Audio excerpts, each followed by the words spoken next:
I'm Scott Robson. I've had the privilege of being the president of the Lochwood Homeowners Association, neighborhood association, for more than 15 years.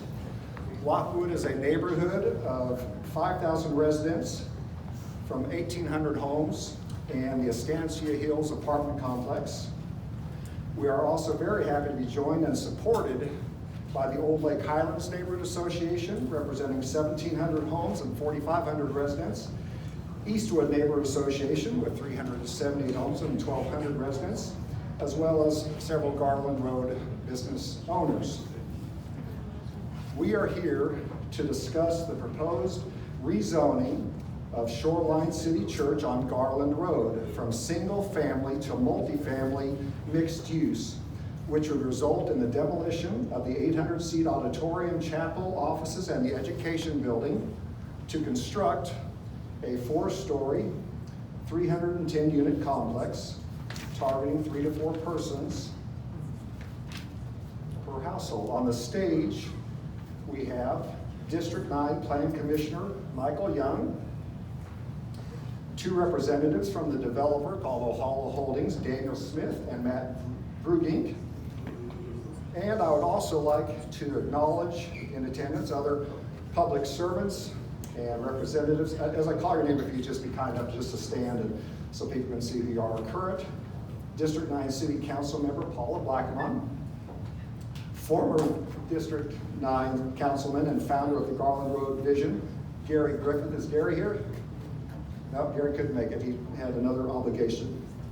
The Garland Road Vision Steer Committee members, in addition to Gary, are Jerry Worrall and Gloria Tarpley, who's in Houston, out of town.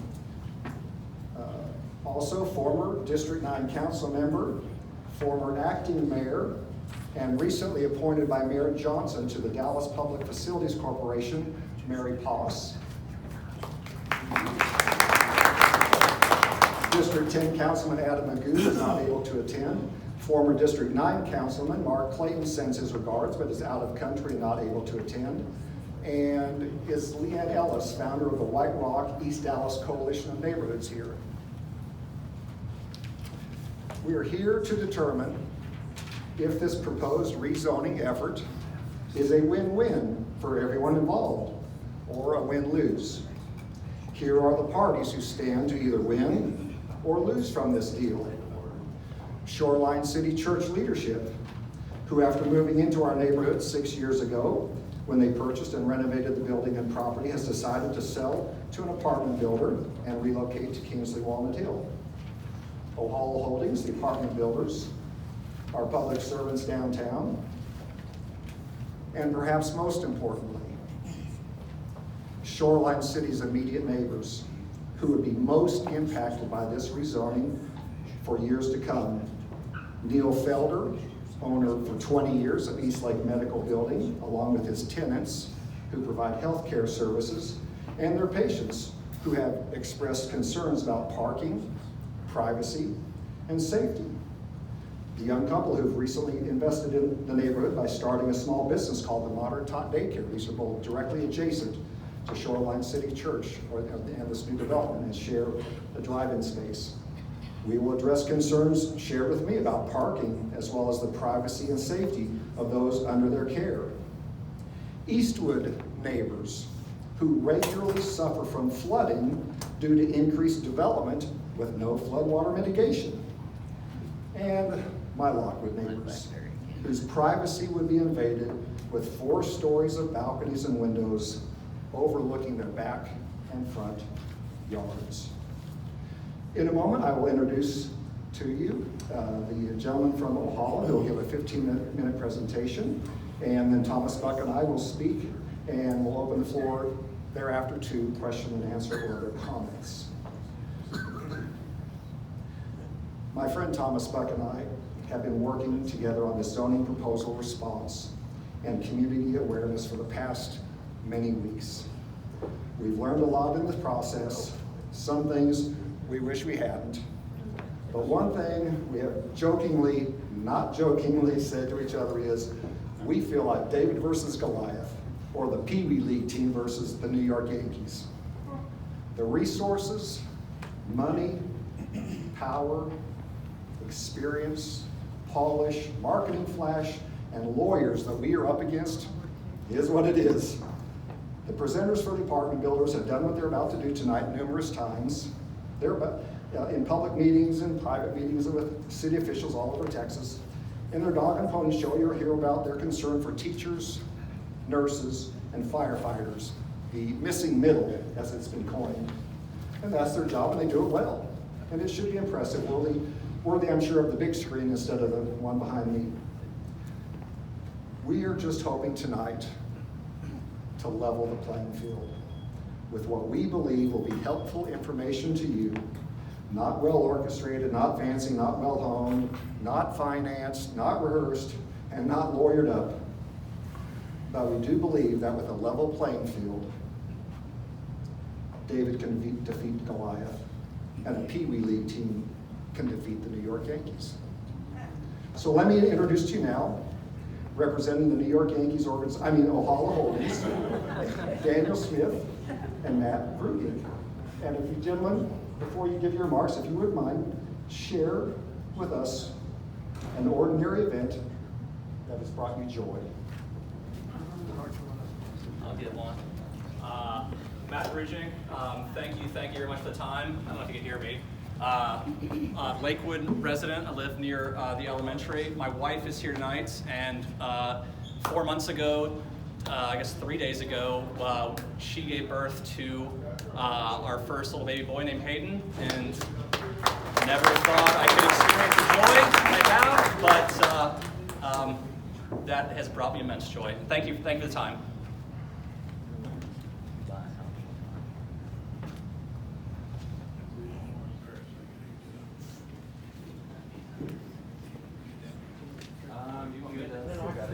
Yeah, I appreciate it.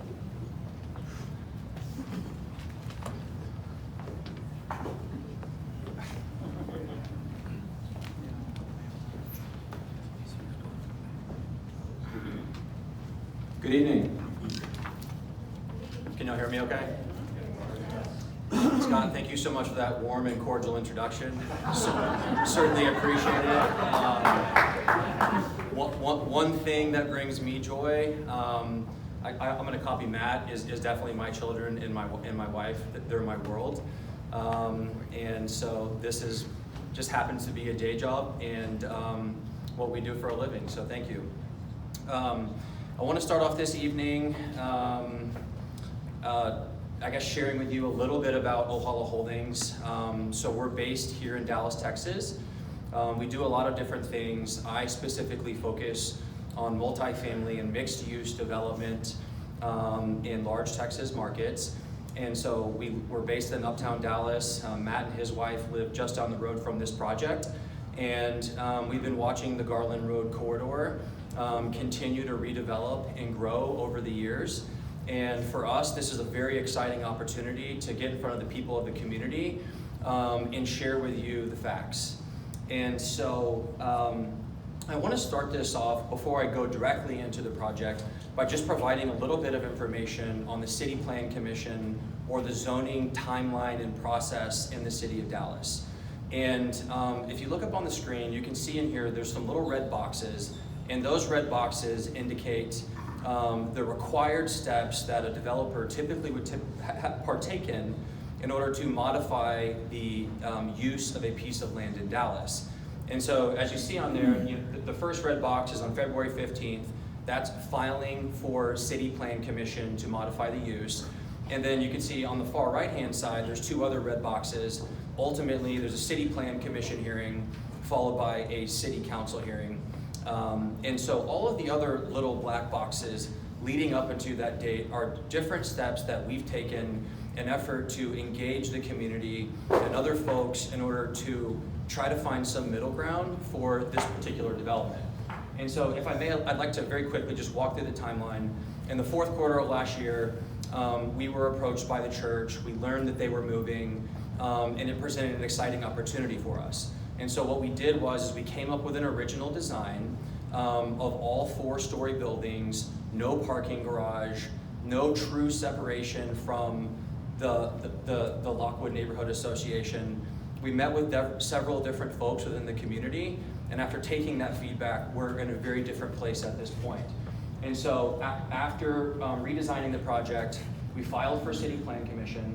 The day after we filed, we've been very highly sensitive to the folks that live on Yorkmont Circle, which is adjacent to our site. And so instead of waiting several months until folks are actually publicly noticed by the city of Dallas for a change in land use, we went and proactively knocked on all the doors, met with all the neighbors that we're adjacent to, showed them our site plan. The neighbors that weren't there, we left notices with all of our contact information, and we've met with all of them face to face up until this point. So after that, we reached out to Mr. Robeson, made him aware of the project. He was kind enough and gracious enough to let us meet with him and go over some of the project details very early in the process. And we also made the Garland Road Vision Task Force folks aware of what we were doing as well. And so really now where we are from February 22nd until a tentative City Plan Commission hearing, we're here to listen to the folks of the community. We're here to take your feedback into consideration as we work and navigate through this process. And we hope that we can find some middle ground and ultimately become a part of the community. Prior to jumping straight into the project, I did want to touch on a couple high-level points. There's been a lot of different misinformation circulated to us via email, and so I want to talk about a couple of those different things before we dive into the specifics of the project. Excuse me. The first thing is the schedule, the support. We are at the very beginning of a process. We are months away from a City Plan Commission or a City Council hearing, okay? This is what we consider the community collaboration. This is where we're trying to get feedback.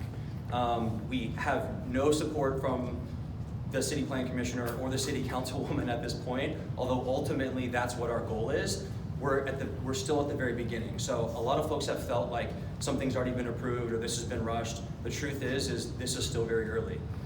Secondarily, the church disposition, we did not proactively knock on the church's door. You know, we learned about them moving, they approached us, and we're fortunate to be in a position where we have the opportunity to close on it now. Flood risk, we understand that's a concern, and so I'm going to show you guys our site plan, but essentially what we've agreed to do is take all of the runoff from the adjacent properties that are currently flooding onto this property and build an oversized detention pond to ensure that there's no negative downstream flood impacts to any of the neighbors, not just in Lochwood, but Eastwood or anywhere downstream from that. Opposition from local businesses. There's been some very strong statements published about neighbors that are in opposition. Yes, absolutely. There's some folks that are in opposition. There's some folks that want more information. There are a lot of folks that have already issued what I would classify as premature support letters for the project. And so it's mainly been folks that have reached out to us because they heard something else, and then we had the opportunity to meet with them and share them directly what we're working on. The Garland Road Vision Study / Task Force, I think it's important to understand that they have produced a prototypical set of design plans and programming for the corridor. And so it really indicates the types of developments for the corridor. It's not a strict land use plan. And so we'll get more into that here shortly.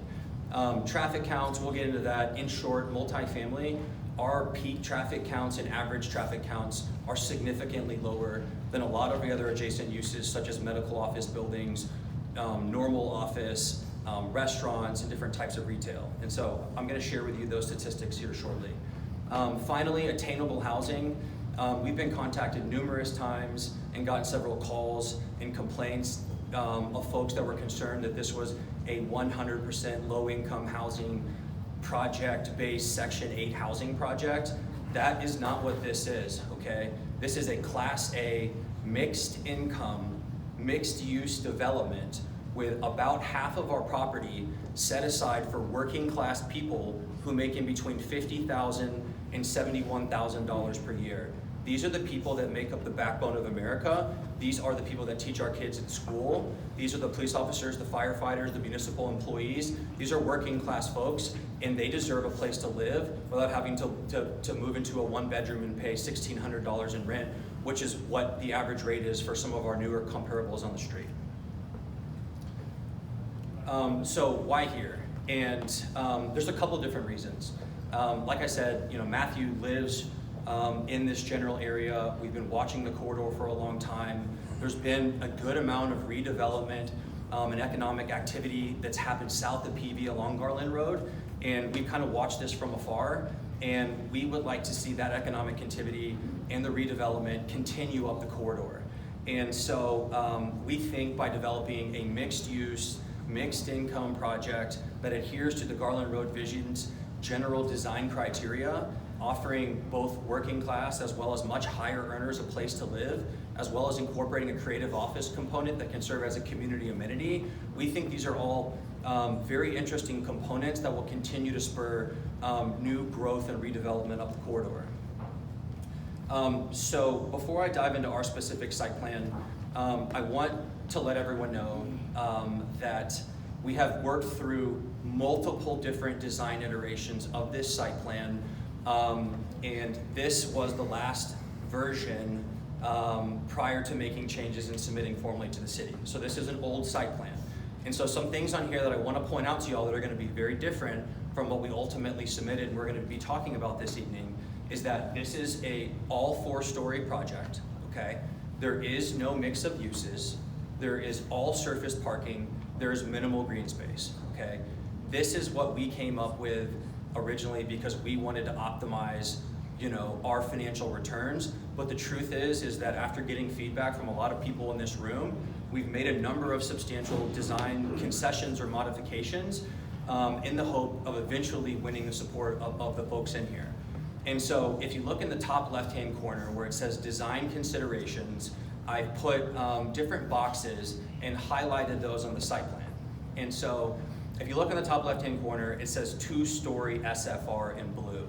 If you could look on the south side of our site, adjacent to the medical office building and some of our neighbors, you can see that we have integrated 2-story single-family rental buildings to serve as a barrier between the adjacent single-family uses and our site.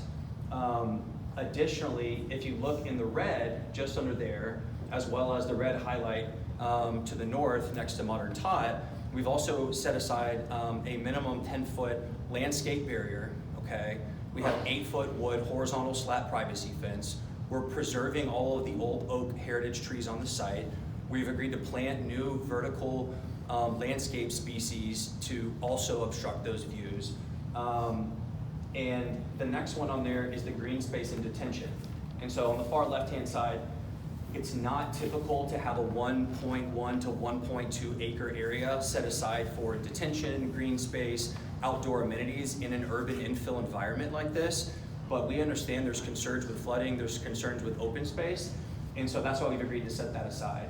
The structured parking garage that we put in the middle of the site, that is so that all of our residential residents can park inside the garage, not parking outside, making noise and for the neighbors. The next interesting component is the creative office along Garland Road. And so what that is, that's a 3,000 square foot creative office component that we've agreed to set aside for different artists to utilize as both a gallery in the evening, where they can use that to exhibit their art, to sell their art. It could be a community gathering place, and they'll also be working there during the day hours. The last thing I want to point out on this site plan is the distance in between the property line to Lochwood and our building. We've pushed our building back as far as we can possibly go, 165 feet before going vertical, and reduced our density to have these single-family rentals to respect our neighbors. This is the exterior design of the property. As you can see here, it's very different from a lot of images, especially the one on y'all's website. The property that's posted on y'all's website, the Standard in the Heights in Houston, that project has much higher density. It's around, I think it's 80 units per acre, whereas here we're proposing something closer to 43 units per acre. And so what we've tried to do here by this type of design is we try to respect the historical architecture of the church, tie in the new architecture and renovations that we've seen within Lochwood, and embrace the fact that we're located on a commercial corridor, okay?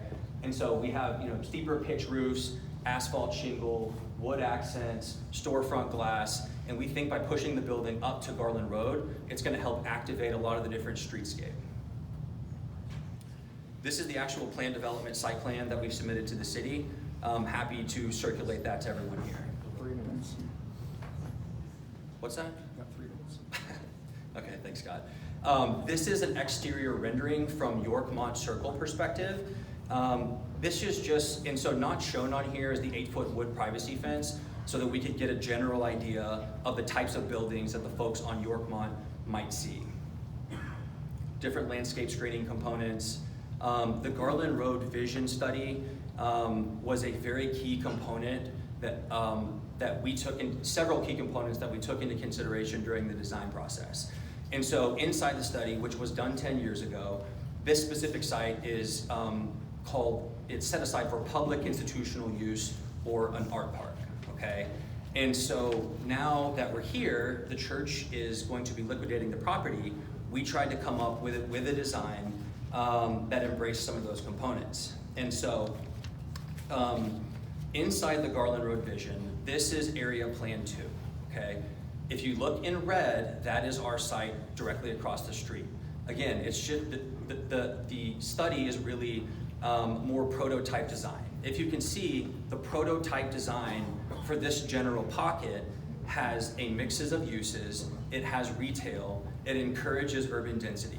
So I'm not saying that our project 100% complies with a plan that was set forth 10 years ago. What I can tell you is that those plans set forth, we did use that as a guideline for our project.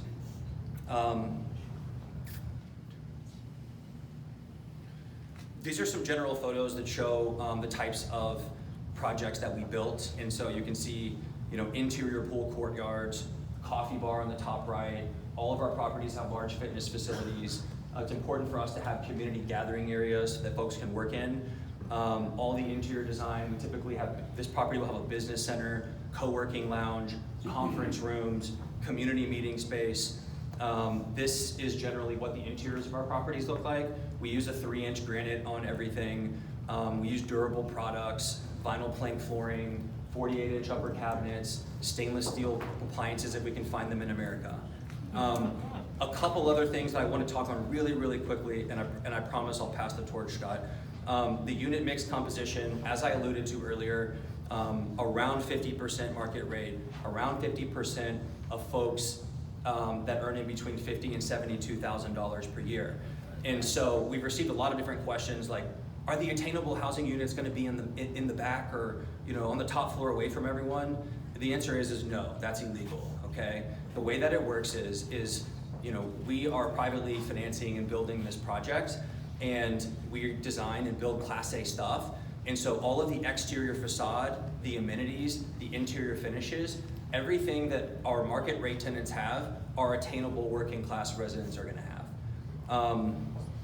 Access, we're not creating any new curb cuts. Centerville Road is signalized. What I want you guys to look up here is in yellow. And essentially what this is, this shows for multifamily, if you have 310 units and an average daily trip of 6.2 per unit, and then compare that to a 100,000 square foot medical office building, a supermarket, a sit-down restaurant, or a shopping center, those percentages right there, 42, 80, 84, 50, 64, in generally, if you built a building those size with those uses, that's how much higher the traffic activity generally would be according to the traffic engineering studies. Parking analysis, we set aside 403 spaces, which is equivalent to 1.25 spaces per unit, plus another 15 spaces for the creative office component. And so what I have on the right side over here is we've conducted a parking analysis of our portfolio for properties in North Texas that we own. And on average, the ratio in between parking stalls and units is around 0.98. And so based on that and applying it to this development, we think we have around 113 spaces for guests or additional parking for folks that aren't on a lease. Security, we take it very seriously. We understand it's a concern. We have background credit checks for all of our tenants. We have perimeter gates and fencing. We have cameras at any point in ingress and egress for folks that try to come into our site. All of our tenants have their own unique access code, so we can see who's coming in at what hours and tie that back to a specific resident. And at the majority of our properties, including this one, we will have a courtesy officer, which is an off-duty police officer living at the property at a reduced rent. We use Roscoe Property Management. They manage over 80,000 units in the US. They're the 11th largest owner. And then schools has been another question too. And the answer is there is capacity at Martha Riley Elementary, there is capacity at Robert Hill Middle School, there is capacity at Bryan Adams High School. And so if you look at the capacity at all these different schools, you can see that the utilization rates are substantially lower, and there is capacity. So I can feel the pressure over here for me to forfeit my time. And I just want to say on behalf of Ohala and Matt and I, thank you, Scott and Lochwood, for giving us the opportunity to actually get up here and articulate what it is we're trying to do. And we look forward to working with you guys and addressing any concerns in hopes that we can eventually get your support. Thank you. Thank you, Daniel.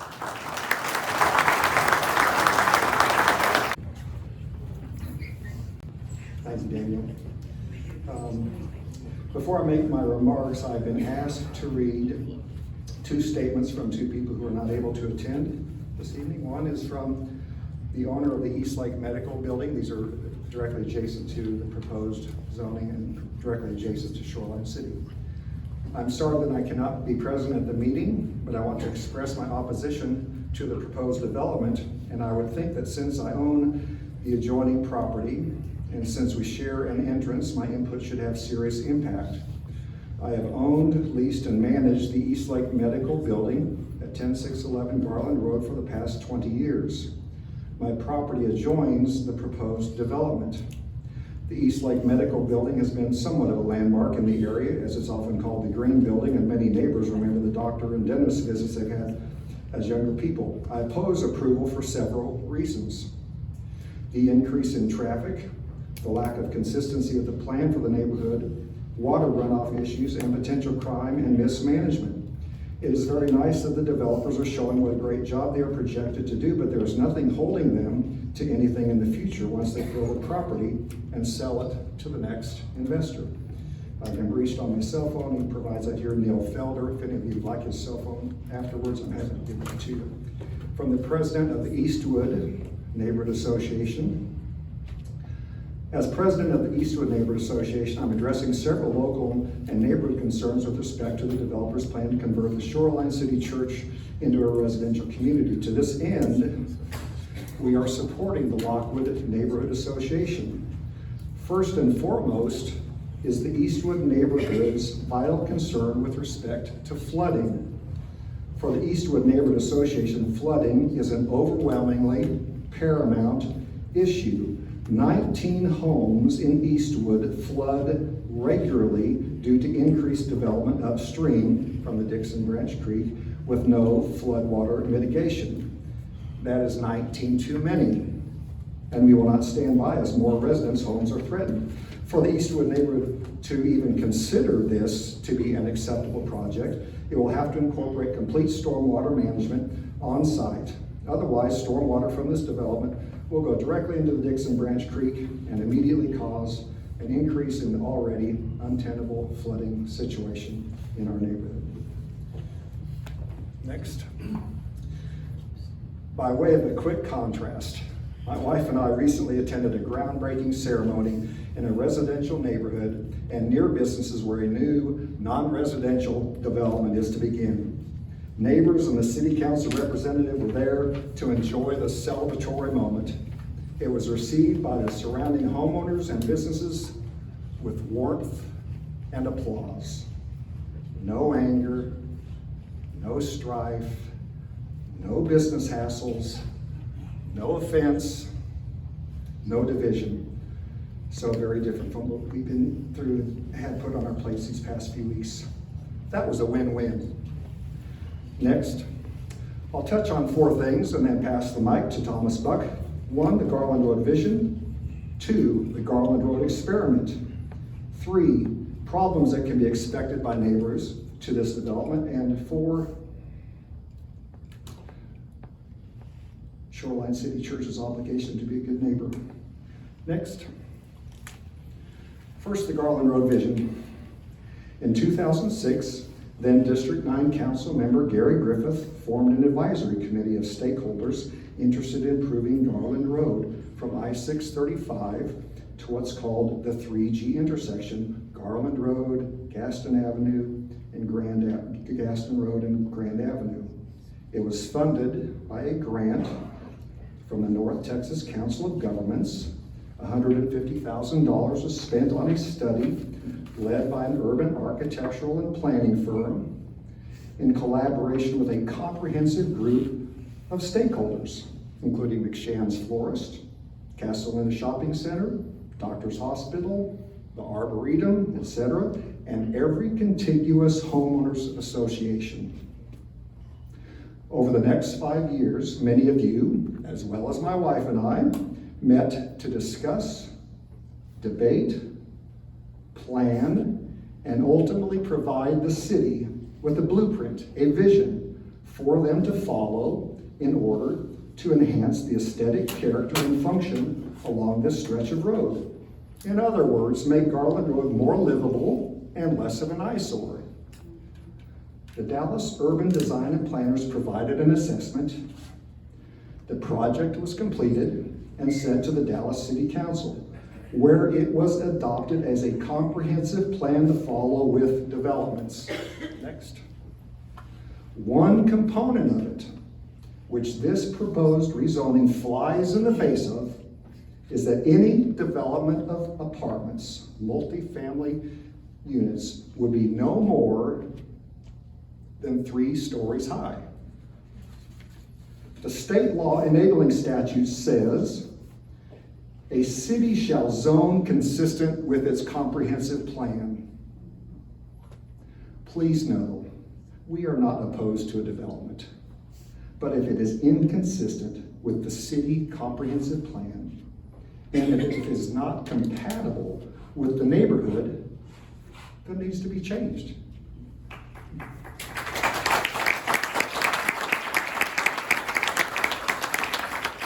The Garland Road vision with its 3-story maximum for building an apartment complex is part of the city's comprehensive plan. And anything over 2 stories is not compatible with our neighborhood. Right in our neighborhood. In Lochwood, we have Estancia Hills Apartments, 2 stories. Directly across the street from Lochwood on Easton Road, we have Zeke Apartments, 2 stories. To the west on Lake Highlands Drive, next to CVS, is Legend Apartments, 2 stories. And across from Northwest Highway from Wyrick Estates and the First Assembly of God Church are apartments. How many stories? 2 stories. Next. Number 2, the Garland Road experiment. We believe a new development, even a new development intended for affordable housing, needs to pay for itself and its fair share of community burdens like fire department, ambulance, police, traffic, and utilities. Some are calling this the Garland Road experiment because in a most unusual proposal, the city of Dallas would own title to the land, give the developer a 75-year tax break, who then will build 4 stories of apartments and homes, consuming 80% of the property. If this new development is subsidized for 75 years, who's paying for that subsidy? Yeah, citywide tax dollars. And the people of Lochwood and Eastwood and those adjacent, because the impact is disproportionate to those in geographic proximity to the new development. We are subsidizing others when such costs should be shared. Next. Number 3, problems the small business owners surrounding the Shoreline property can expect. Instead of theorizing, I'll give you Exhibit A. When you get a chance, look out the window. Those cars parked on Shoreview Drive, they're not parked here for this meeting. Those are tenants and guests of the apartment complex. The burden these businesses They burden these businesses here by parking in their lots at night and blocking driveways and making truck deliveries challenging. To testify to that, Mike, the service manager at North Lake Automotive, directly next door, tells of tenants and guests parking in their lot, many overnight, cars jammed and congestion that makes it difficult on them and their customers. And from David Salazar, who is the facilities director here, has asked me to read this. Problems we have with the apartments across the street. Brand new, beautiful 4-story apartments. It all looks really, really nice. My daughter was looking for an apartment, so I called them to see if they had an opening. It looks really nice. Cars parked on both sides of the street, which make it hard to get in and out.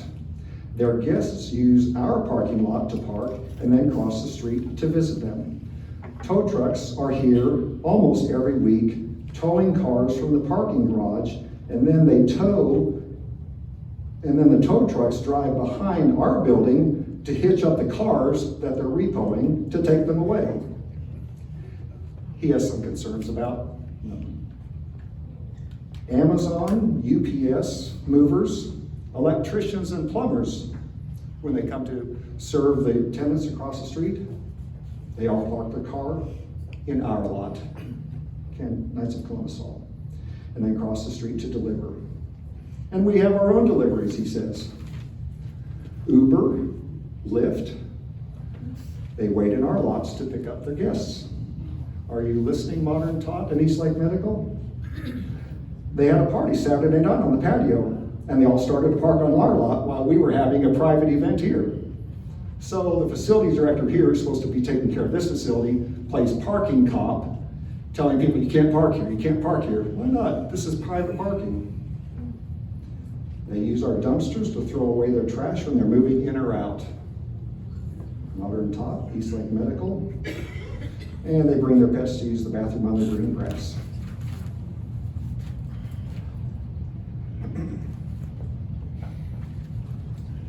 Next slide. These businesses, Knights of Columbus Hall, North Lake Automotive, are losing. And so will the healthcare practitioners and patients of East Lake Medical, as well as Modern Tot owners, workers, and the families they serve. And please know this, the ownership of apartments change hands, and not always for the better. My personal experience over the last 15 years working with what are now Estancia Hills and Zeke Apartments testifies to that, as Councilor Gary Griffith could attest to, as he's worked closely with me during some really tumultuous times for those two complexes. But that's a story for another time. The men on this stage may tell you that they will own this apartment complex for a long time and take good care of their tenants. But they have other dedications. As they clearly state on their website, they are, quote, dedicated to generate returns for high net worth investors. Next slide. Which is all well and good, but you need to know that they are not dedicated to the concerns of our Lochwood neighbors, whose privacy will be intruded upon with 4 stories of apartments towering over their yards and homes, most likely resulting in the eventual devaluation of their home investment values. Nor are they dedicated to ensuring that the adjacent businesses enjoy a happy relationship with their 700 plus new neighbors and the cars and trucks in their parking lots. Next. We came to that figure by using the low-income housing tax credit figures, accounting for 1.5 persons per bedroom.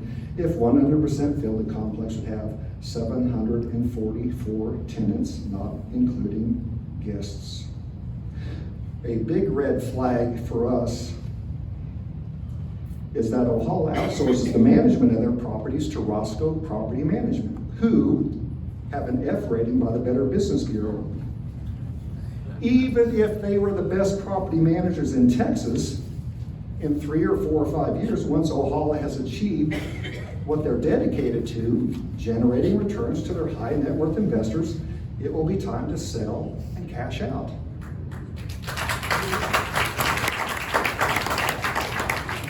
We want to be a good neighbor, and we want whoever is on this property to be a good neighbor.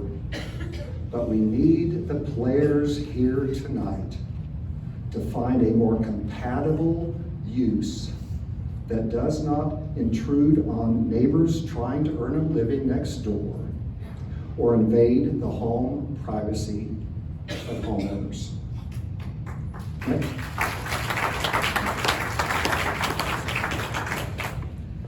Lastly, number 4. I want to address the leadership and congregation of Shoreline City Church. It's here this whole rezoning mess began. You moved into our neighborhood 6 years ago buying a church facility that's been here for 65 years. You've raised and spent millions of dollars to upgrade and renovate it, have now outgrown it and want a bigger place. We understand. There's obviously a great deal of money to be made in a deal like this, especially when you're not selling to another church, but to an apartment developer. But for Shoreline City Church to enter into an agreement with an organization whose intent is to destroy this neighborhood church, to build in its place an apartment complex that will, 1, cause an invasion of privacy to my Lochwood neighbors, with apartment windows and balconies towering over their back and front yards. 2, increase the potential of flood risks to my Eastwood neighbors with already at capacity storm drainage. 3, cause unwanted, unasked for, and unnecessary business hassles to your neighbors next door, Eastlake Medical and Modern Top Daycare. Again, Exhibit A is right out the windows. So in light of all this, we're asking you to set aside the timely convenience of the market and the government subsidies, our taxpayer dollars, that are now available, making this deal possible for you. And 1, put yourself in the shoes of your neighbors in Lochwood who today see out of their back and front yards the church steeple of Shoreline, but would instead see a vast number of apartment windows and balconies invading their privacy. Put yourself in the shoes of your Eastwood neighbors who regularly experience damage from flooding and would likely have that increased with the pouring of more concrete and the adding of density to this property. And put yourself in the shoes of your neighbors working to provide health care to their patients and the parents bringing their kids into and out of a daycare who, like the guys here at Knights of Columbus Hall and North Lake Automotive right next door, will be forced to add to their daily routine, working as parking lot cops and apologizing to their customers for the hassle and inconvenience caused by apartment tenants taking up their parking lots and adding congestion to them.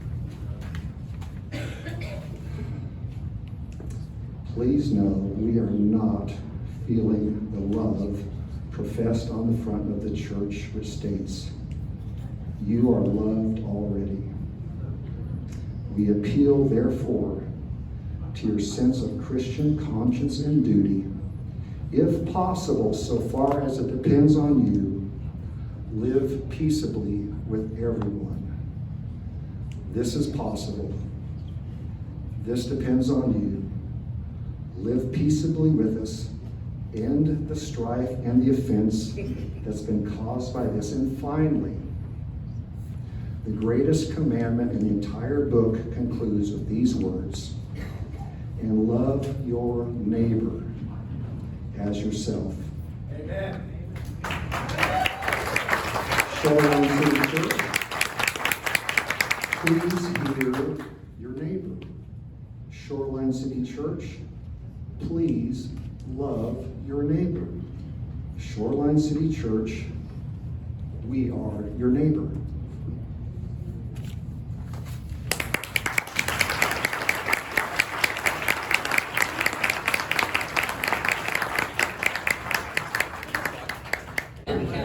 Okay, we're ready, folks. So take your seats. Thomas Buck from Lochwood is going to share some thoughts, and then we'll turn it over to Q&A. Sorry for that delay. Technical difficulties. Can you hear me okay? Yes.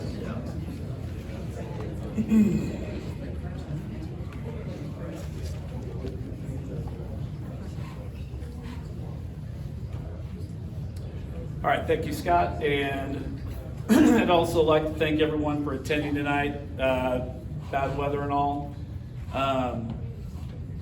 And thank our guests that are here tonight, Ahala, Michael Young, Paul Blackman, and et al., Mary Poss.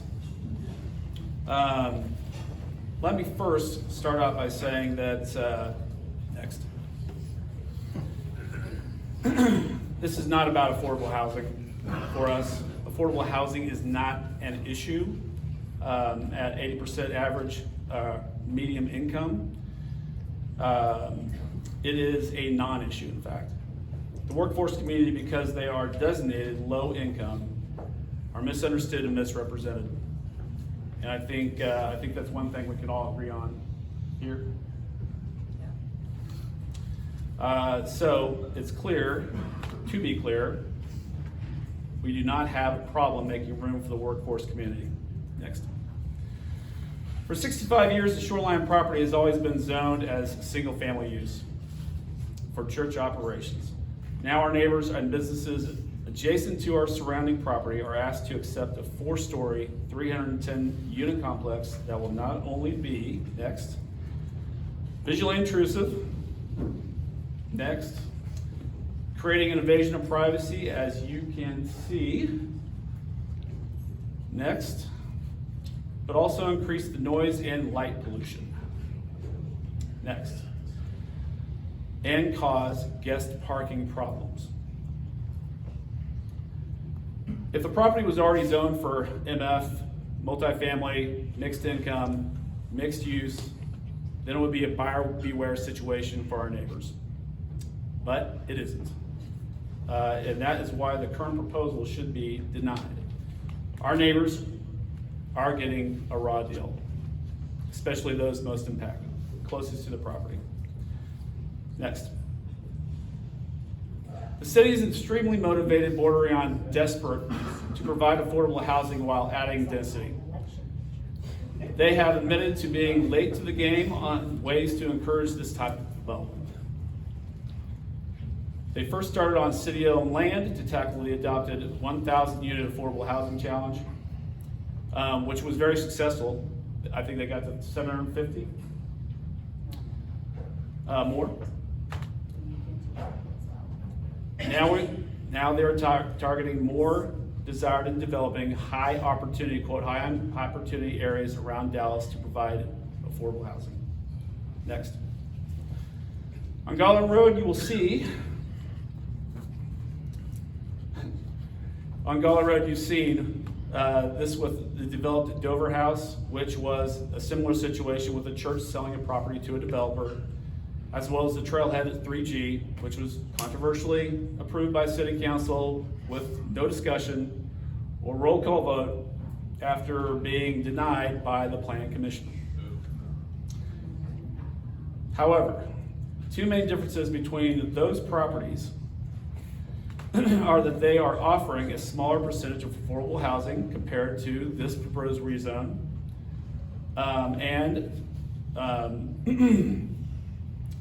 and those other properties were not adjacent to other residential neighborhood properties or single-family housing. Next. So why is the percentage of affordable housing so much higher? Due to an agreement with the Dallas Public Facilities Corporation, the DPFC, the developer, Ohala, has to provide 50% of their units to the 80% AMI population. For this, Ohala is exempt from paying property taxes for 75 years. The issue we have now is how the city is now wanting to treat properties next to neighborhoods the same or almost the same to commercial and industrial zoned properties. Normally a multifamily complex max height is 36 feet with 60% lot coverage. The city is granting Ohala a max height of 66 feet and a lot coverage of 80%. Although I don't think they're using 80%, but it's over 60. Yes, the developers made some concessions, but in our opinion, it is not enough. They may meet the legal RPS, the residential proximity slope, But does this look okay to you? Next. No. Would you be okay with this in your backyard, this view, this vantage point that they would have into your backyard, into your houses? Is that Yorkmont Circle? Yes. That is Yorkmont Circle. That's my house. That's my house. This, Mine's right across the street. You can knock on my door. That's not a good view of our house. right, yeah, it's not.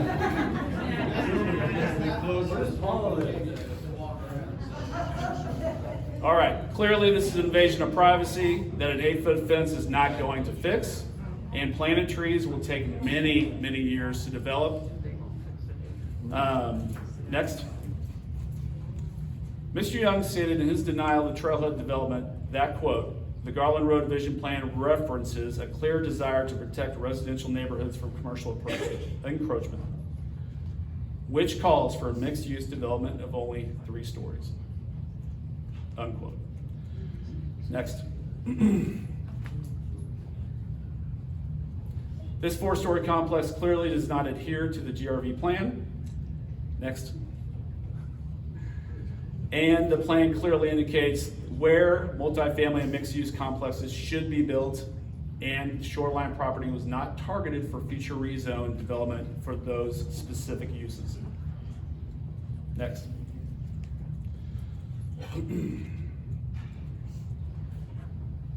Next.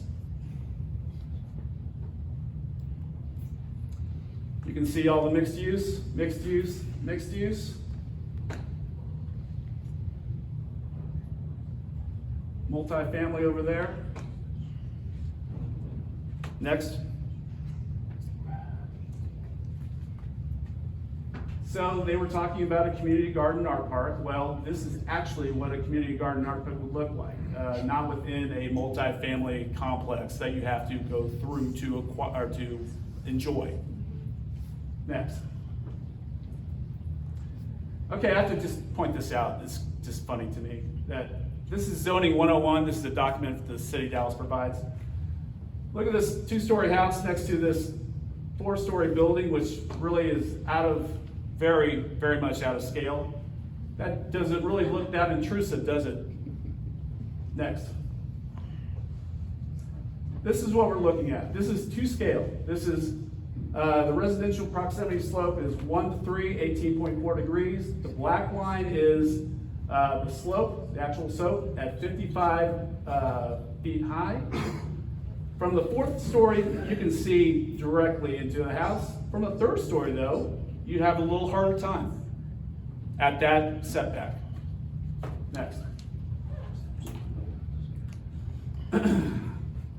So Michael Young said, "I'm deeply concerned about the effect of the proposed density on the future development." This is many other opportunities that I'm referring to on the Garland Road corridor. The effect of the proposed density on the future development in the area, which is salted with older MF2 CR properties that will be candidates for redevelopment.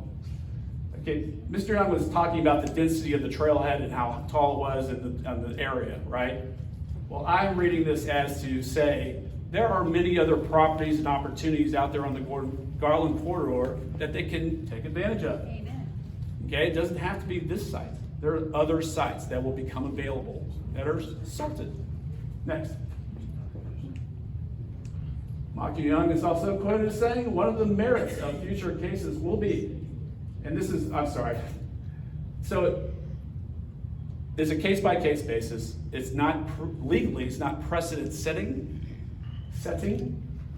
but what about our future neighborhoods? And he says, one of the merits in future cases will be that it has already been determined that this area is potentially suitable for density and height of this kind that we see here, and that's the trailhead. Now he's talking about height and density again. I'm looking at that and saying, well, they're building next to neighborhoods. Who's next? Passive view. Maybe. Next. Paul Blackman. This was during the meeting, a presentation with the Department of Housing and Neighborhood Revitalization. to the Housing and Homelessness Committee that Paula and many other council members are on. She is quoted as saying, "Our compliance is not strong," but they're working on it. It's a work in progress, okay? But it is not strong, has not been strong. Councilmember Carolyn Arnold, District 4, said, "We cannot afford to let this organization, DSPC, run wild with our taxpayers' dollars. My goal is to make sure we have some legal analysis of what we can do to make this system work better." Next. Kyle Hines, Assistant Director from the Department of Housing and Neighborhood Revitalization, has said in these meetings, compliance staff, this is compliance and monitoring, compliance staff will do an initial income verification and then a self-certification over the next 5 years, and that's all well and good to start. Okay, starting off, getting people in, occupying these spaces. Compliance will not have to report to the state. They can do compliance as we best see fit. We can make this quote unquote as painless as possible. Now, what he's really talking about, this, I don't want to take him out of context. He's talking about bureaucratic mitigation here. Okay, dealing with the state is harder. You have to turn in more paperwork. And you know what? I would rather him say, I want strict and I want to be thorough with this type of compliance, because the affordable housing community deserves it. That's right. Monitoring has not been drafted yet. That is most concerning. All these are a work in progress. They're not quite gelling yet. It's not quite finished. Okay, it's unfinished. Tenant Bill of Rights has not been developed yet. Actually, I want to correct that. So I just got an email from Kyle today, actually, right before the meeting. I'll read this out.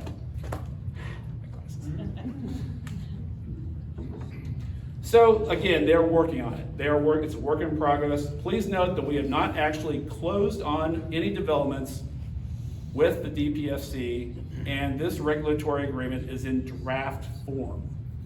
It is subject to modification based on final terms and conditions. Thanks, and please let me know if you have any additional questions. Next. Okay, there's a nice editorial in the San Antonio Express News. Houston, San Antonio, and Fort Worth, and Austin, I think, a little bit. It's mostly Houston and San Antonio, I believe, that have been have had the most PFC work done. I encourage you to take a peek at that editorial. We can share that online. What does PSC stand for? So PFC is Public Facilities Corporation. Thank you. Next.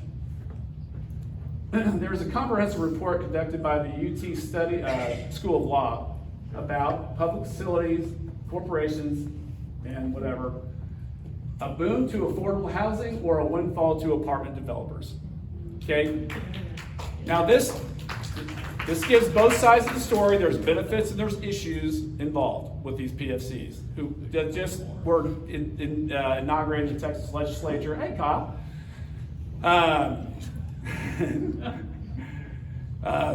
In 2015, the explosion has been in 2019. And then so we're really just getting started with these PFCs. Next. Okay, let's clear something up here. The miscommunication, there's been some miscommunication here. So we were given this development as a comparable. This was an email that Daniel sent to Scott Robson. He said, please find the responses below. Experience. Standard in the Heights and Standard River District are two most recent, most comparable mixed income communities developed by Ohala. We are happy to schedule tours at either your convenience. So I think that was me that wrote that, but neither here nor there. okay. No, that's good. Okay, well.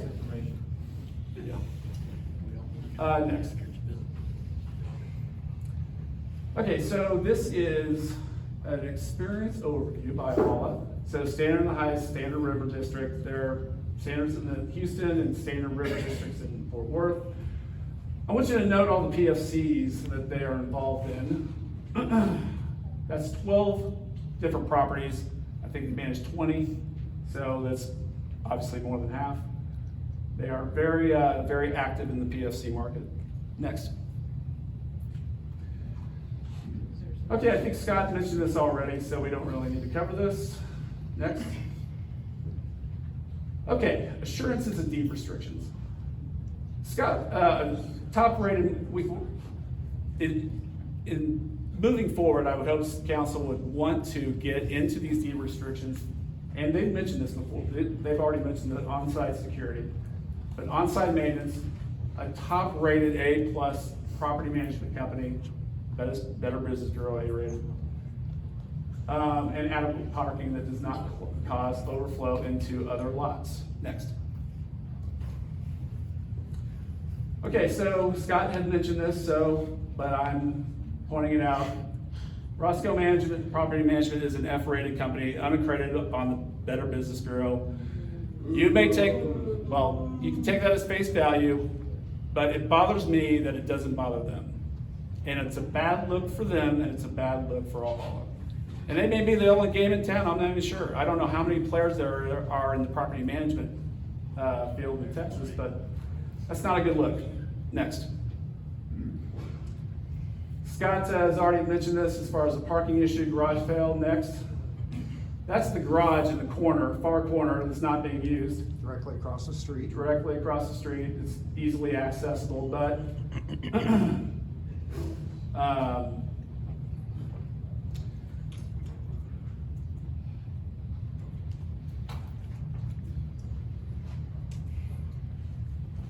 next. So we already showed it. Sorry, next. Showed this too, next. Okay, so I was shared with this last night. Okay, it's a very nice plan. I think it's actually really nice looking. I'm kind of wondering about how tall the structures are now. They look to be the same size as the garage, which is 66 feet. So does that mean everything's 66 feet? At the top of the buildings. There's a lot of space around there. There's a lot of parking around there, and which is kind of misleading because next. Okay, sorry, thanks Greg. So that's what it looks like with houses on the property and East Lake Medical Building right there. You can see there's viewpoints from the 4-story building. Where is Yorkmont circled in that range? That would be Yorkmont Circle down there, right next to these properties. That doesn't look like your. Well, They just photoshopped it in, so. thanks, Jackie. Thanks for being that critical. Yeah, I'm sorry to get an aerial of Yorkmont. All right, next. All right, so look how wide these roads are here, these driveways. That's a clear this exaggeration there. So the fire drive is usually about 24 feet. That's about 2 or 3 fire drives right there. So, and there's no median with trees in the middle. It's not really an accurate representation. Next. Okay, another zoning 101 page. Compatibility separates land uses that are not compatible with each other. Health and safety, welfare, size and scale of buildings should be taken into consideration, noise and light. Next.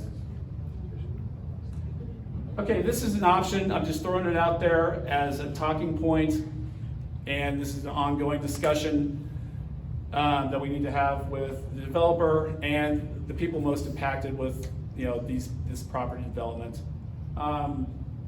Maybe there's a solution out there with them, maybe not, but I think we're willing to talk to them. We're willing to see what we can come to a compromise with or a consensus about, and again, that's an ongoing discussion. But this is a 3-story build in Columbus, Ohio. It has 180 units, 50 affordable, 50 market, so it's possible. Surface parking that is more convenient for tenants and guests. And you can keep the 18 rental loans at market rate. Next. So as Scott mentioned, the Larkspur property just down the street of Garland was originally a 4-story build. And they worked with the neighborhood to come to this 3-story compromise. Next. Michael Young. We need more urban density where it will enhance the quality of life and not detract from it. We could not agree more. Next. I have, Paul Blackman said, I have said that we need more housing in the city, more affordable units across the city, all city council districts. Agreed. I have also said that we need to develop Upper Garland Road in a sensible way. I'd really like to learn what sensible means to her. Every opinion matters, and I'm committed to hearing everyone as they know the facts, which is fair. Next. So moving forward, there's absolutely needs to be better community engagement, involvement, and input with all parties. We need to let them know that we should be included in the conversation. This includes the Garland Road Steer Committee, the developer, the seller, and the city. It would go a long way to alleviate much of the overreaction, frustration, stress, and tension caused by lack of engagement.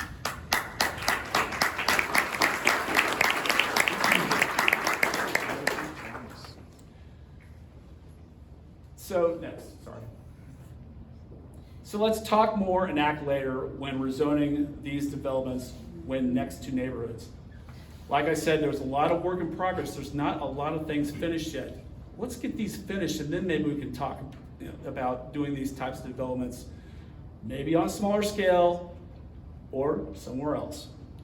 The entire affordable housing industry is in its infancy, which really exploded just 3 years ago, as I mentioned. But it's in the experimental phase with many questions to be answered on how effective it will be and who stands to really gain from this. History will tell, but when developing next to neighborhoods and rezoning cases, we say be careful and tap the brakes. Again, this is not just about our neighborhood, it's about everyone's neighborhood. Thank you. So good.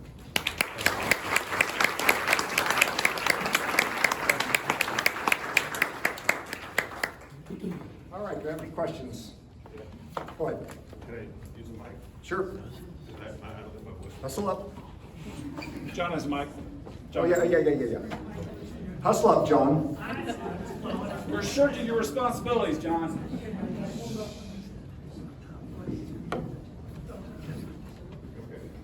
All right, my name is Jerry Berger and I live on Easton Road. I'm one of 6 neighbors that are not part of Lochwood Neighborhood Association, not part of Eastgate. We are a whole entity unto ourselves. And I want to describe to you the trash that I find in my front yard every weekend. Okay? I got cigar packages, cigarette boxes, empty cups, McDonald's bags, French fries, whole boxes full of French fries. Had to keep my dogs away from that. Needles, used condoms, car parts. We had a whole bumper in our yard not that long ago. We had a whole tire in our yard. The traffic numbers that were presented to you earlier don't mention one key fact. All the traffic that retail and medical buildings and any other commercial enterprise would bring to Garland Road would be local traffic. We're not attracting people from out of town to shop on Garland Road. It's just not happening. What we're talking about, though, is adding 744 residents with, let's say, half as many cars to Garland Road. That's going to tax infrastructure in terms of sewer lines, water infrastructure, roads, police calls, fire, emergency, 311, animal control. All these services are going to be coming into our neighborhood, into our area, along with all the additional trash, because people are going to travel on Easton Road from this development up to Northwest Highway. We're getting all of this, and we are getting zero additional tax revenue support for it.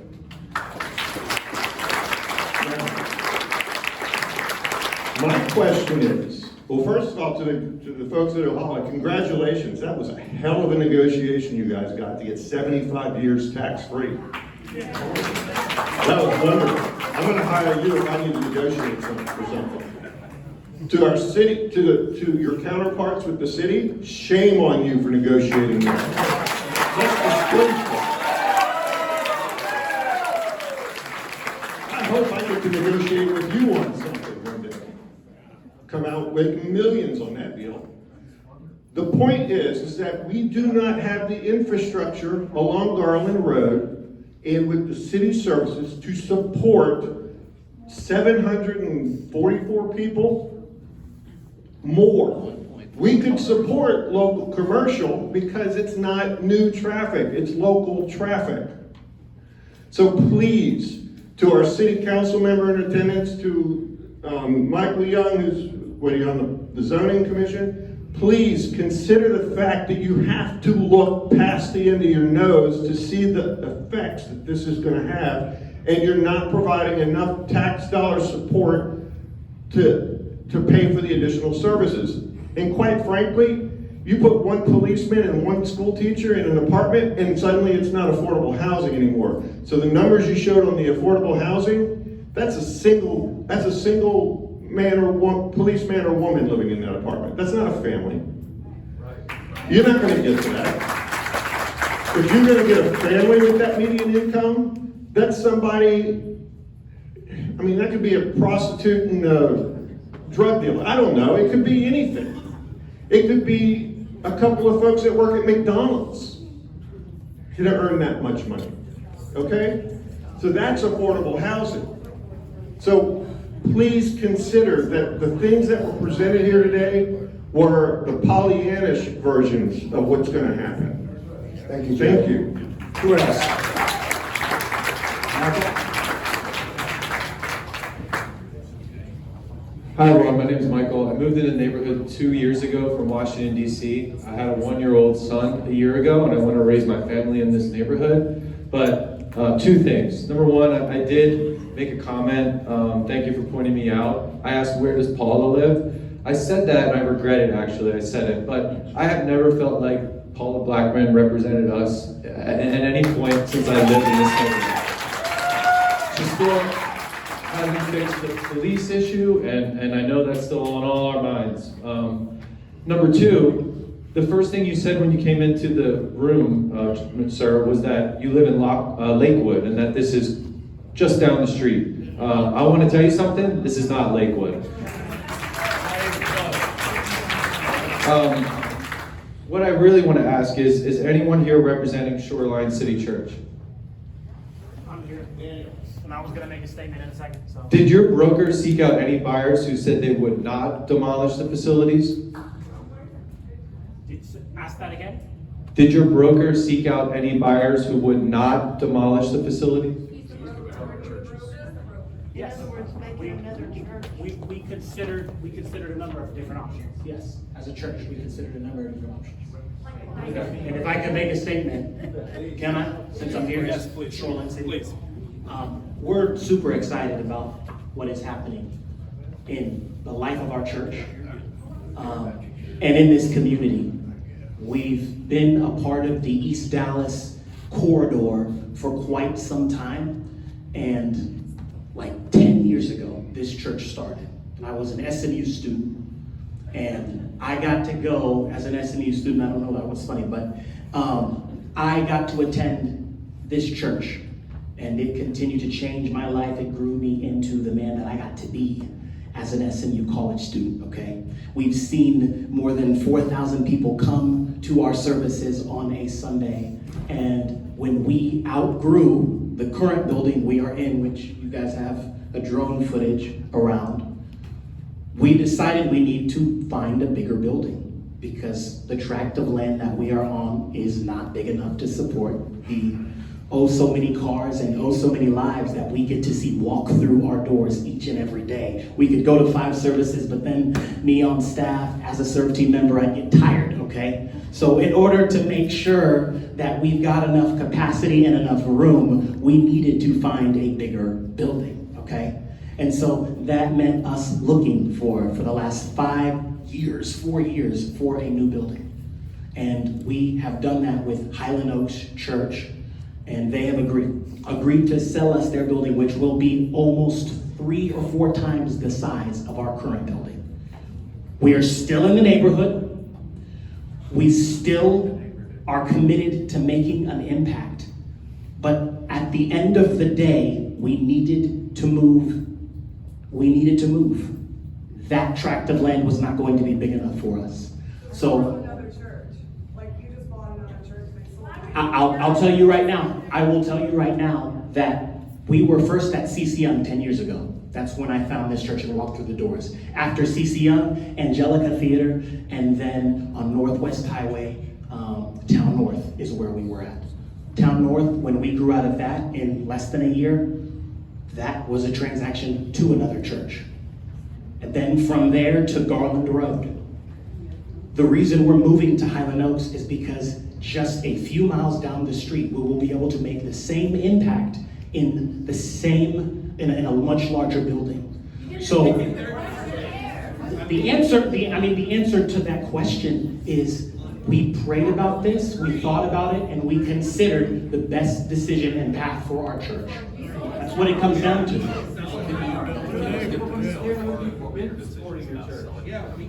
We absolutely wanted, and the first questions we asked any developer that we engaged with was, what is the quality of the product you are going to bring to this development? We want it to be high quality, and we want to make sure that we're leaving a legacy for the community. That was a priority. We absolutely think it's a high quality project. I think that's one of the best multifamily projects I've seen in a long time. We are. What do you mean we're not going to be here? This might be news to you. Yeah, but we operate within a 4-mile radius of that. That to us is community. So you are our community, for sure. That to us is our community, for sure. Other questions? Hi, good evening. My name is Rhonda Boston. The reason I'm here is because I read the article and I found it in the Advocate and I found it very distressing.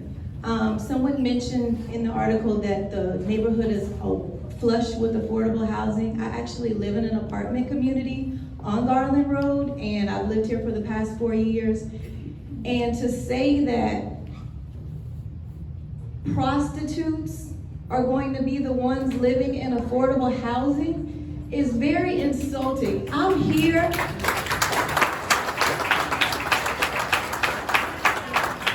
I'm here because I've worked in public education for the past 23 years. My colleagues are leaving because they're disrespected. And not only that, we can't find quality places to live. My rent increased $300 last year. It's going to go up again. The community I live in is safe, it's quiet. I actually brought my neighbor with me. It's intergenerational. It's been a lovely place to live. It's diverse. But what I'm afraid of is when people hear affordable housing, they think, like what was mentioned, prostitutes. It's not prostitutes. It's the people who bag your groceries at Kroger. It's the people who work on your cars. It's your teachers. It is your nurses. And someone mentioned I don't want to misquote you. What did you call you referred to it as some middle, at the beginning of your statement? I forgot what you called it. The missing middle. I am the missing middle. It's hard for me to encourage people to go into education knowing that you come out making $53,000 after getting a bachelor's, and then 10 years later you're making $58,000. Thank you. So where do we live? As we stated very clearly, we are not against affordable housing. We have we're surrounded by 4 complexes that have affordable housing. I've spent a lot of time personally at Estancia Hills working with property manager and owners to help to deal with issues. Our issue here, as has been clearly stated and presented, is not about affordable housing. It's about 4 stories. It's about business hassles and problems. But thank you. Other questions? Wait. Phil. No. Let me finish. I'm sorry, Let finish me your finish. questions. No, you want to quote scripture. It says, "Speak up for those who cannot speak for themselves, for the rights who are all destitute. Speak up and judge fairly. Defend the rights of the poor and needy." And in the Bible, it asks, who is your neighbor? It's the person who shows mercy. And I'm not really hearing a whole lot of mercy in here. Yeah. My name's Phil Masters, and I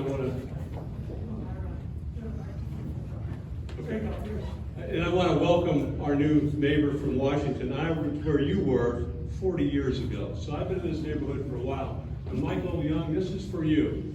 So let's look at Lakewood, or we used to call it Lochwood. It used to be called Dixon Branch, now it's Lochwood. I used to be the president of it before Scott, but let's just say it spreads across the footprint of 600 to 800 acres. And I think you said there's 5,000 residents here and 1,900 homes. And now what we're proposing here is we take out a 7-acre spot of that and put 1,000 people on it. So we got 5,000, you're gonna add another 1,000 people on that. I may be off a few, and I don't believe you're 1.25 cars per each apartment. You may be close to truth, but I don't believe it, or you, just so you know that, okay?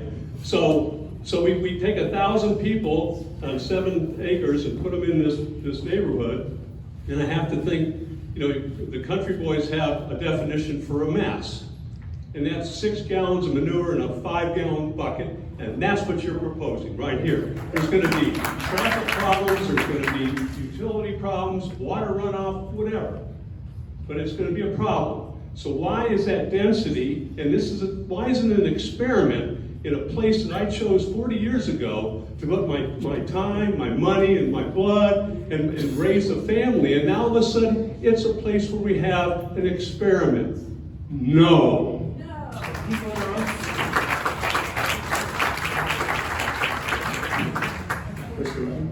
Okay, can everyone hear me? Yes. All right. Yeah, David Gonzalez here. I live in the neighborhood, Lochwood. Met Scott and some others, and know quite a few people in this room. Actually, knocked on a lot of doors for various reasons, some politics and other things. But I got involved because I guess I would say I peddled facts mostly. I've worked a little bit in real estate. I'm a lawyer, but I don't do anything like this. Mostly just a lot of reading contracts, and so that's kind of where I feel comfortable. And I've heard the proposal is really about affordable housing, and I think I'm trying to get my head around that, and I think I want to make sure everybody else understands that the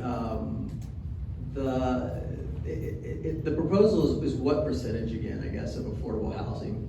Is it 51%?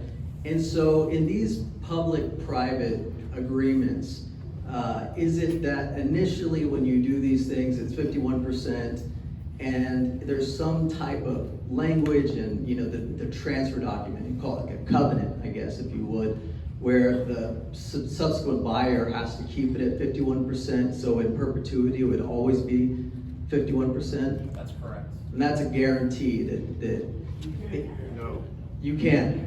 Yeah, no, it's a deed restriction. It's a deed restriction. That's And Mr. correct. Young, can you confirm that? I know that's your area as well, practice and zoning and. The Plan Commission does not deal with this kind of housing finance. That's the Public Facilities Corporation. Sure. Hi, I'm Kyle Hines, Assistant Director of the Housing Department. Yes. And I guess I can speak for the PFC aspects of this. There will be a regulatory agreement recorded against this property to ensure that, one, all of the income is verified for the entire 75-year term of this project, to make sure that we are actually serving who we're supposed to serve. If they do not have 51% of their units reserved for 80% AMI, then they lose their property tax exemption and it just goes to a full market rate development apartment.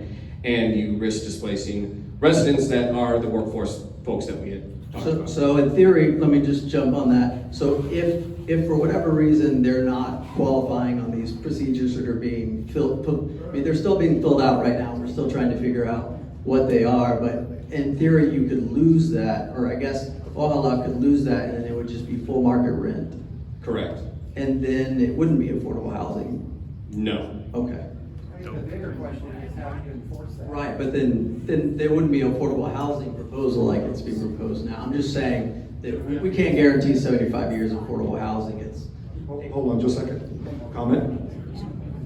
I'm Ken Montgomery. I'm the District 9 representative on the Public Facility Court Board. To your question, it's actually a default event. And if that default event happens, in other words, they don't maintain 51% at 80% AMI, then the city can take back the property, including the building. And the city never ceased to own the land underneath it. But in that event, in a default event, the city would own the building as well. Hello.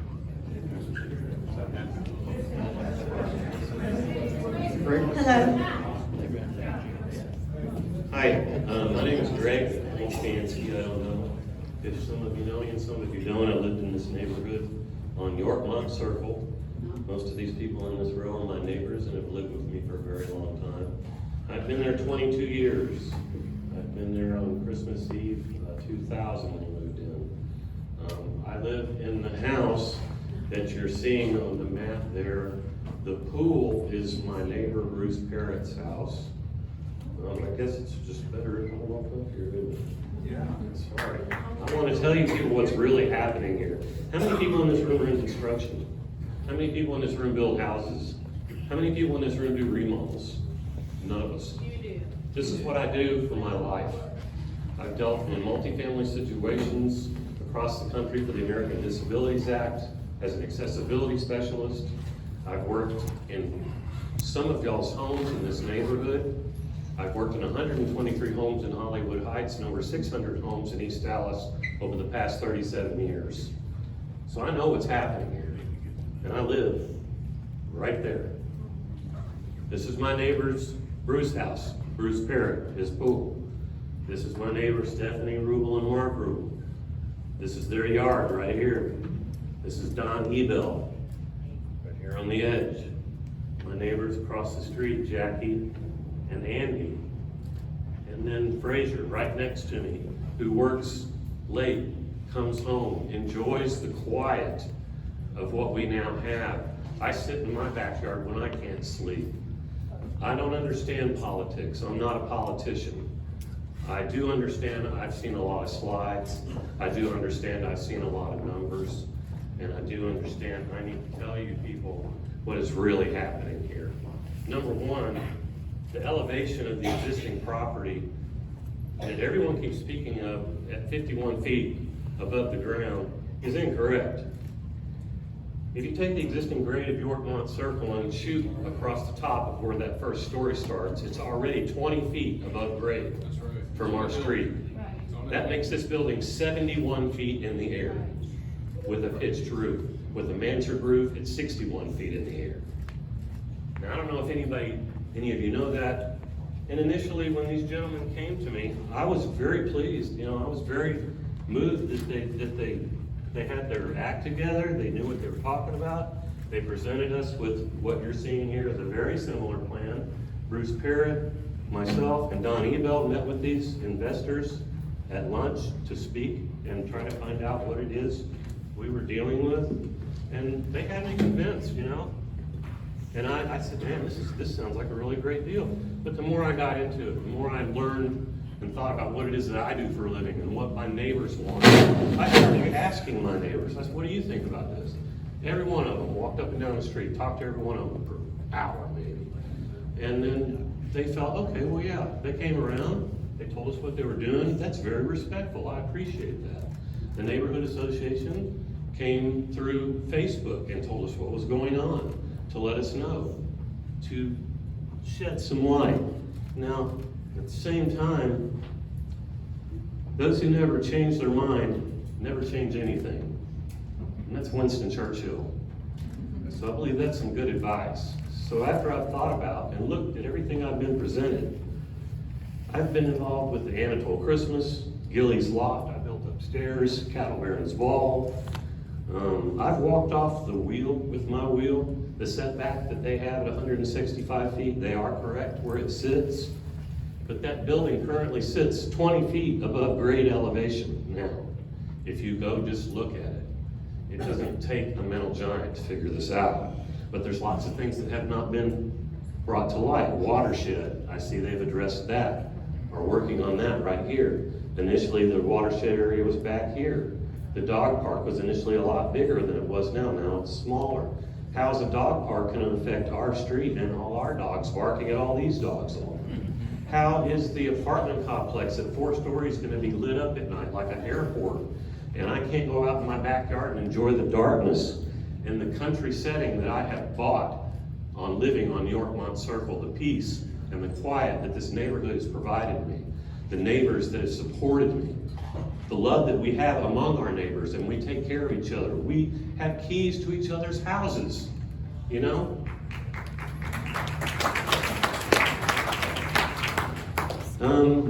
They're currently rezoning this. For those of you who don't know how all this works, this is not going through until at some point in a later future, and they are correct. This is the beginning of this whole thing. They have submitted to rezone this property to a multifamily because currently it's for single family. Why don't we just let a single family dwelling move in there? A gated community would be absolutely phenomenal.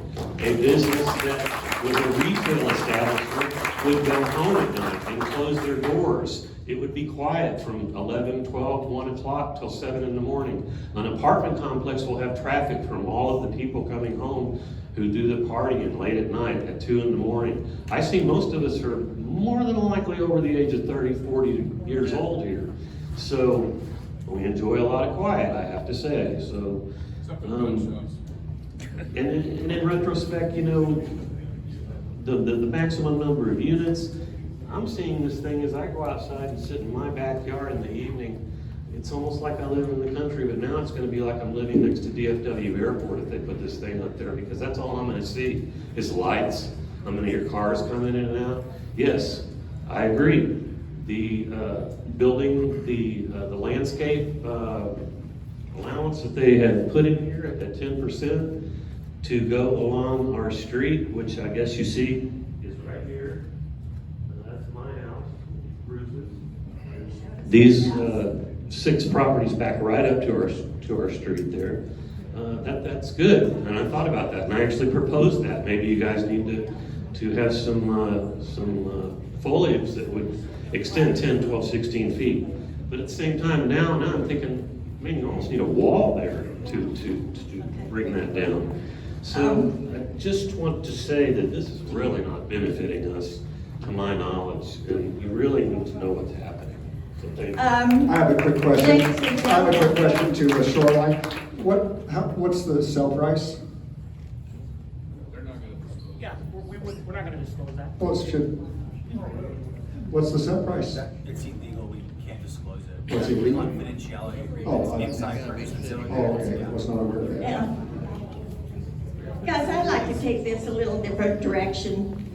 My name is Antique Real Estate, and I live on Tysinger. Some of you may know where it is, but it's east of Garland Road in Casa View Heights. In my area that I chair is 525 homes.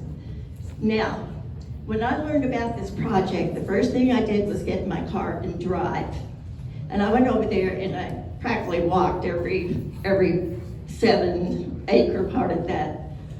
But the situation is this. I have 500 homes. Multiply that by 4. There are 2,000 people. When they want to get to Garland Road, they have to go west. they have two choices on how to go west. They can use Barn Bridge, or they can use Centerville. All right, now if any of you are familiar with what's happening over in that area, let me just take you on a little walk. When you get on Centerville Road, you directly go into Shoreline, into the church, directly. Now, some days you can barely get in there. I mean, the traffic, you just have to wait and wait and wait for the lights to change, the direction you can go north or south, whatever direction this person is sitting there nodding their head. But here's the other thing that a lot of you are not aware of. If you go the other direction on Centerville to Shiloh Road, there is just a new development that opened with 150 units. It's on the corner of Centerville and Shiloh Roads. It's in the northwest corner. Now, they have only leased about a third of it, as far as I can tell. And I'm only judging by the number of cars that I see there. So, what has happened with that is that they are also trying to get on Garland Road from Centerville, because that's their corner. So the traffic has just gotten unbelievable, and it's gotten a little bit dangerous. And why do I say that? Because I was on the road the other day, and I think 2 cars nearly knocked me off because I wasn't going fast enough to suit them. So that's my concern. My concern is that it's also the ingress, egress. We didn't see, or I didn't want to interrupt anybody when they were showing the photos, but where exactly is the ingress, egress that's going to go out on Garland Road? And will Garland Road be widened? I know that I asked the question once, is there any way you can cut a road going over the hill to where there's more than one way to get out of the project? So I'm concerned about different things. I'm concerned about the traffic. I'm concerned about what I'm seeing already with that new project on Shiloh. And also, when we're sitting here looking at over 500 more people that are going to be coming in and out of that road, you know, we're blocked. Those of us that live on the other side, the east side of Garland Road, we're blocked going west. So my question is, who has an answer? Who can tell me when the traffic study was made for this project? Well, that's a very interesting question. Thank you for raising that. Yeah. I was provided very early on the zoning proposal. Okay, how early is my question? Well, one would have thought that it would have been one of the first things done. What's the traffic impact? It's called traffic impact analysis. And as I was reading that zoning proposal, there's a little box that it was checked. Oh, they checked traffic impact analysis. Oh, it also says traffic impact analysis or waived. Waived. Well, So the traffic impact analysis has not been done. We've requested it for weeks and weeks, and it's not been done. Okay, well, this concerns me a lot because, folks, we literally been shut down now going on 3 years, as you know. We haven't seen any traffic going up and down the streets for about 3 years. It's just finally starting again.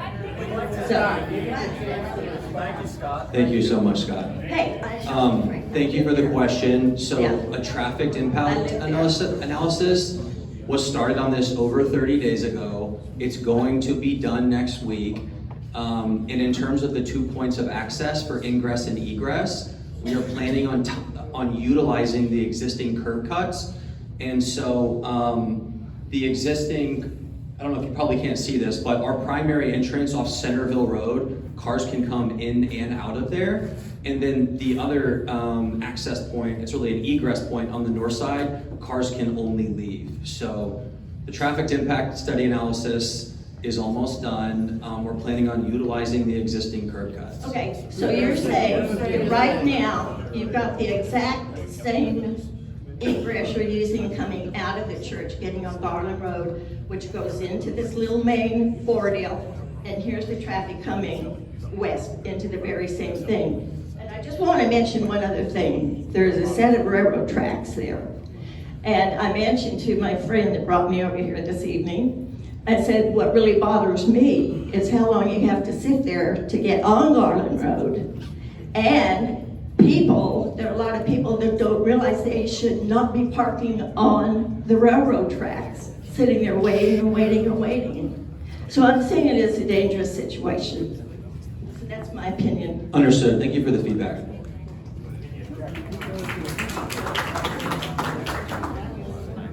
Hello, is it my turn? I've been waiting for about 15 minutes with my hand up. Okay, thank you so much. My name is Jennifer Dertuzos. I live at Lake Park Estates. I'm also a board member. One statement, two questions. First of all, I belong to a family with many public servants, many teachers, many educators. Thank you for being here. I wholeheartedly support affordable housing, as I know many of us do, but it does not have to be this 4-story structure. It does not need to look like that. So let's work together. Number two, this is a question, Daniel, was there ever any consideration, because we do love Shoreline, we love you guys as a neighbor, was there any consideration about staying here and building upon the current structure? So that's a question, and then I have one final question, and then I'll sit down, I'll surrender the mic.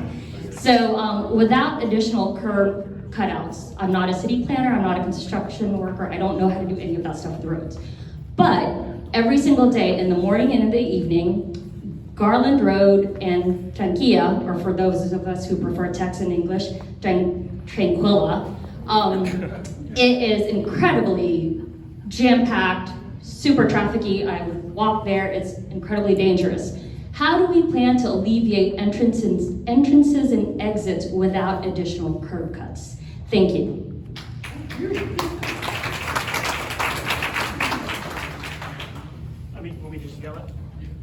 Yes, we had a number of different ideas. Can you see the microphone? Yes. Well, I was holding I'll get back to Jackie. The short answer is we looked at a whole different number of ideas.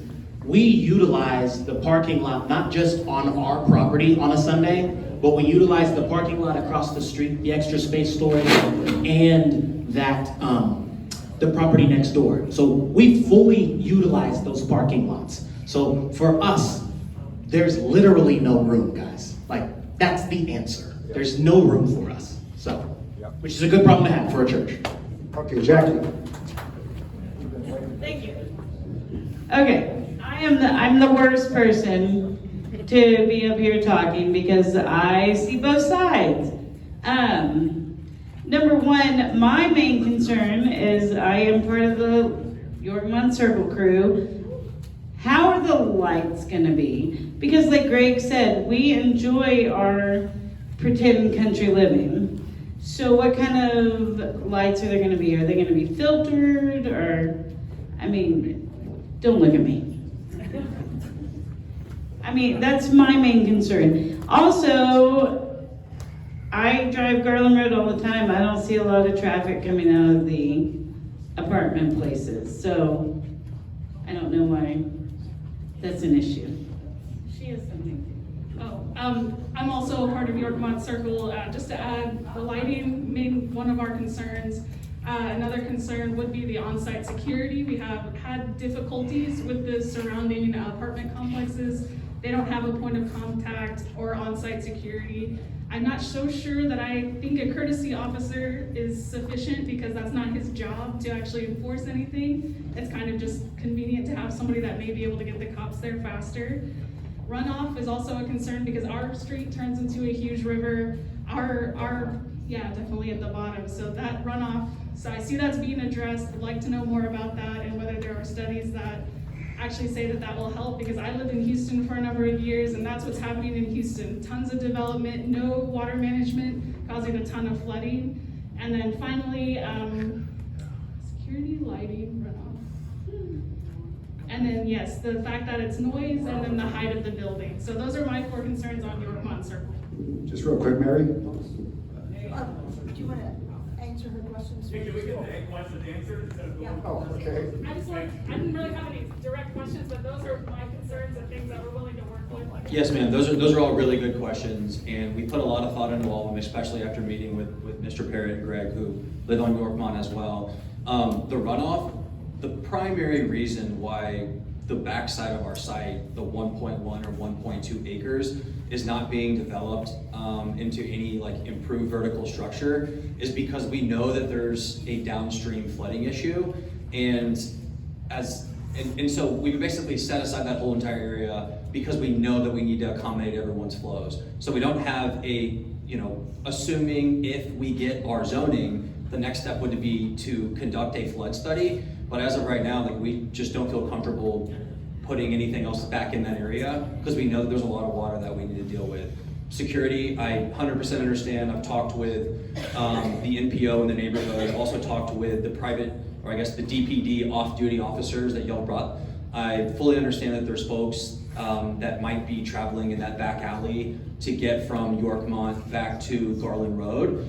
And we're also aware of kind of the fence back there and how it's a security concern. And so, our site, some of the other things that we touched on earlier, 100% access controlled, gated and fenced all the way around with cameras, seeing who comes in, who comes out, with unique access codes for all of our folks. In terms of the lighting, again, that's another issue that Mr. Parrott brought up to us. And, it's going to be substantially mitigated given by the fact that we have the 2-story single-family rentals home serving as a barrier to block the line of sight from the 4-story apartment complex. And so if we get our zoning, that's something that we're gonna have to work through to come up with a lighting plan to ensure that there's no direct lights that are pointed over towards Yorkmont or any of the folks in Lochwood.